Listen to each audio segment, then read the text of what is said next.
আসসালামু আলাইকুম, কেমন আছেন সবাই? আজকে আমি আপনাদেরকে দেখাবো যে কাঁথার ভিতরে মাছি কিভাবে সেলাই করে, আর ওইটা সেলানোর পুরোপুরি পদ্ধতিটা আমি আজকে আপনাদেরকে শেখাবো। সবাই আমার ভিডিওটা শেষ পর্যন্ত দেখতে থাকেন। আর মাছি সেলাই করা প্রথমত আমরা সুতাটা কিভাবে জোড়া লাগাবো বা সুতাটা কিভাবে খুলে না আসে ওই ব্যবস্থা করব, ওইটাই আজকে আমার ভিডিওতে দেখানো হবে। আজকে আমি যে কাঁথাটা সেলাই করতেছি ওইটা আমি প্রথমত সুতাটা কিভাবে লাগাইতেছি ওইটা আপনাদেরকে দেখানোর চেষ্টা করতেছি। আমি কিন্তু সুতাটা ফিক্সড করার জন্য আমি উল্টা দিক থেকে সেলাইটা টানছিলাম, আর এতে করে কিন্তু সুতাটা টান টান থাকবে। আর পরবর্তীতে সুতাটা যখন আমি আবার সমান দিক থেকে সেলাই করব তাতে কিন্তু সুতাটা খুলে আসবে না। তাই আপনারা চেষ্টা করবেন সুতাটা প্রথমত যখন লাগাইবেন তখন উল্টা দিক থেকে সেলাই করে সুতাটা আনার জন্য। আর উল্টা দিক থেকে সেলাই করে সুতা টানলে কাঁথার ভিতরে গিট দিতে হয় না, আর কাঁথাটা দেখতে কিন্তু অনেক পারফেক্ট দেখা যায়।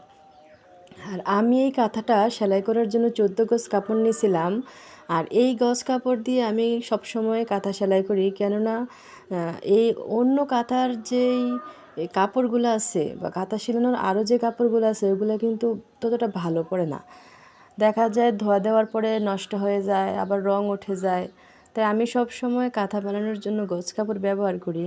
আমি আমার আরেকটা ভিডিওতে কিন্তু আমি আপনাদের সাথে শেয়ার করছিলাম গজ কাপড় দিয়ে আমি কিভাবে কাঁথা তৈরি করি।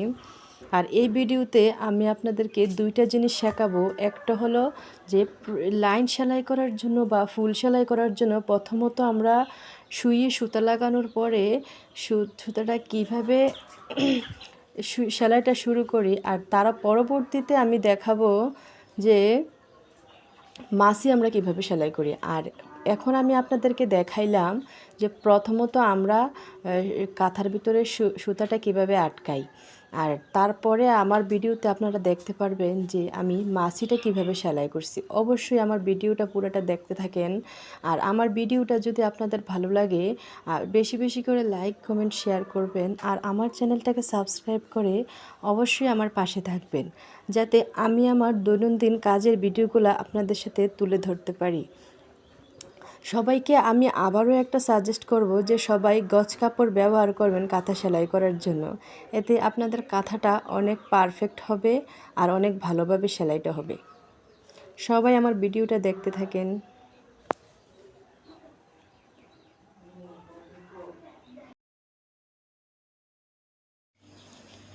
আপনারা যারা মাছি সেলাই করতে চান তারা অবশ্যই প্রথমত আমরা যেভাবে নর্মালি সেলাই করি ওই রকম একটা সেলাই দিতে হবে। সেলাই দেওয়ার পরে আমরা কিন্তু অলরেডি কিন্তু ওই পাশ থেকে একটা মাছি লাইন সেলাই করে ফেলছি। তারপরে আমরা আবার এই পাশ থেকে যখন সেলাই দিব তখনই কিন্তু পারফেক্ট ফুলের সাইজটা আসবে। আমরা এটা মাছিটা সেলাই করার জন্য প্রথমত সুতাটাকে এক সাইডে নিয়ে নিব আর সুইটাকে আরেক সাইডে নিয়ে আসব। তারপরে সুতাটা ঠিক গোড়া থেকে আমরা একটা সেলাই তুলব। সেলাই তুইলা এটাকে উপরের দিকে তুলে নিব। দেখেন ঠিক আমি যেভাবে ধরছি এইভাবে ধরবেন, এতে করে কিন্তু আপনাদের মাছিটা কিন্তু পারফেক্ট হবে। তারপরে মাছিটাকে আটকানোর জন্য আমি এই সামনের সুতাটা গোড়া থেকে আবার ছোট্ট করে একটা মাছ বরাবর একটা সেলাই করব। এতে করে কিন্তু মাছিটা কিন্তু সুন্দরভাবে আটকাই যাইতেছে। তারপরে আবার একই সিস্টেমে কিন্তু আবার এই পাশ থেকে আর একটা মাছি করব। সুতাটা ওই পাশে নিয়ে যাব, সুইটা এই পাশে আইনা আবার সুতার গোড়া থেকে কিন্তু আমরা আবার এটাকে মাছ বরাবর টান দেবো। এতে করে কিন্তু আমাদের ফুলের সাইজটা সুন্দর হয়ে যাচ্ছে। তারপরে আবার ঠিক গোড়া থেকে সুন্দর করে আরেকটা সেলাই দিয়ে এটাকে আটকাই দিব। তারপরে আবার নর্মালি যে কাঁথা সেলাই করে নিই সেলাই আবার করে নেবেন। করে নেওয়ার পরবর্তীতে দেখেন যে আমার মাছিটা কি দারুণ দেখা যাচ্ছে।